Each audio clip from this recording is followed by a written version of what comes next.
దేవుని నామానికి మహిమ కలుగును గాక. ప్రియ దేవుని బిడ్డలారా, ఈ దినం దేవుని వాగ్దానం చూస్తున్న ప్రియాతి ప్రియ దేవుని బిడ్డలందరూ ప్రత్యేకమైన వందనాలు. మీ అందరూ బాగున్నారా దేవుని బిడ్డలారా? ప్రతి ఉదయకాలం దేవాతి దేవుడు మనతో మాట్లాడుతూ మనల్ని దర్శిస్తూ ఉండగా ఈ దినం దేవుడు మనతో ఏ వాక్కులు ఇస్తున్నాడు చూద్దాం. పరిశుద్ధ లేఖన గ్రంథంలోంచి జెఫన్యా గ్రంథము 3వ అధ్యాయము 15వ వచనం చదువుకుందాం. తాను మీకు శిక్ష విధించిన శిక్షను యెహోవా కొట్టివేసి ఉన్నాడు, మీ శత్రువులను ఆయన వెళ్ళగొట్టి ఉన్నాడు. ఇశ్రాయేలుకు రాజైన యెహోవా మీ మధ్య ఉన్నాడు, ఇక మీదట మీకు అపాయము సంభవింపదు.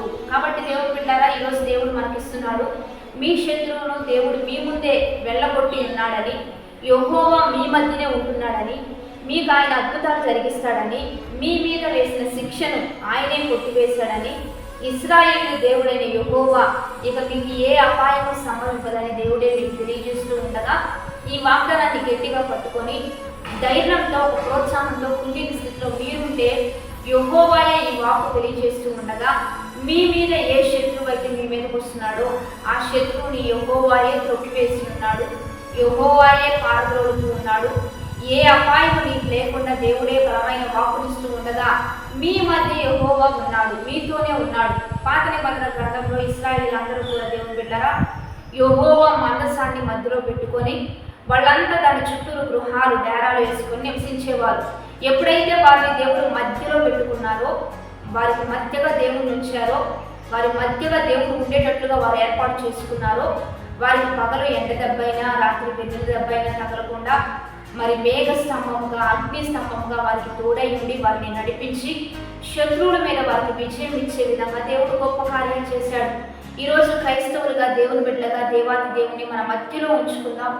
మన మధ్యలో పెడుతూ మనల్ని దేవుడు ఉండే విధంగా చేస్తూ ఉండగానే ఇట్టి గొప్ప కార్యాలు దేవుడు మనకు జరిగిస్తూ మనకి విజయం ఇస్తూ శత్రువుని పారద్రోలే విధంగా ఏ అపాయం మీకు లేకుండా దేవుడే చేయబోతూ ఉండగా ఇక ఉచ్చరించి సంతోషించే విధంగా దేవాతి దేవుని మన మధ్యలో ఉంచుకుంటూ ఆత్మికంగా బలపడుతూ ప్రథమమైన స్థానాన్ని మనం ఇస్తూ దైవికంగా ఆత్మీకంగా బలపడే విధంగా ఎప్పటికప్పుడు జ్ఞానం తెచ్చుకుందాం. కాబట్టి శోధనలు ఎక్కువ అవుతున్నా, పరిస్థితులు మీ మీద పడుతున్నా, దుష్టులు మీ మీదకు విరుచుకుపడుతూ ఉన్నా దేవాతి దేవుని మధ్యలో ఉంచుకోవడం, ఆయనకు ప్రార్థన చేయడం, ఆయనను మన మధ్యలో ఉండే విధంగా ఆత్మీయంగా బలపడుతున్నట్లయితే మన దేవుడు ఇంటి గొప్ప కార్యాలు జరిగించబోతూ ఉండగా వాగ్దానాన్ని బట్టి ప్రార్థన చేద్దాం. పరిశుద్ధుడా, మహోన్నతుడా, గొప్ప దేవ, ఈ దినం మీరు మాకు ఇచ్చిన బలమైన వాక్కు వచ్చినాన్ని బట్టి నీకు మహిమ. ఎంతమంది బిడ్డలు ఈ వాగ్దానం చూస్తున్నారు, ఈ వాక్కు వచ్చిన అన్ని బిడ్డల పట్ల రూఢీపరిచయ్యా. ఇశ్రాయేలు మధ్య మీరుంటూ ఎన్నో అద్భుతాలు జరిగించారు. ఈ వాగ్దానం చూసిన బిడ్డల పక్షాన్ని కూడా మీరుంటూ ఎన్నో గొప్ప కార్యాలు జరిగించండి, ఎన్నో విడుదల కార్యాలు జరిగించండి. ఏ అపాయము సంభవించకుండా, ఏ దుష్టుడు విరుచుకుపడకుండా నీ గొప్ప కాపుదల కృపాక్షేమంతో బిడ్డలు నడిపించి వెన్నంటి ముందు కొనసాగించమని ఈరోజు బర్త్డేస్ మ్యారేజ్ డేస్ జరుపుకున్న వారికి దీవెనలు శుభములు ప్రకటిస్తూ నీ ఘనమైన నామానికి మహిమ తెచ్చుకోమని ప్రభువైన యేసుక్రీస్తు నామం పేరట అడిగి వేడుకొని ప్రార్థిస్తూ ఉన్నాము గొప్ప తండ్రి, ఆమేన్. మంచిగా లైక్, షేర్, కామెంట్ చేద్దాం.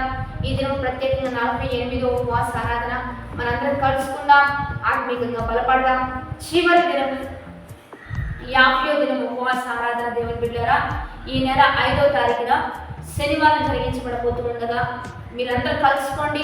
మనందరం కలిసి దేవుని నామాన్ని మహింపరుద్దాం. ఆమేన్.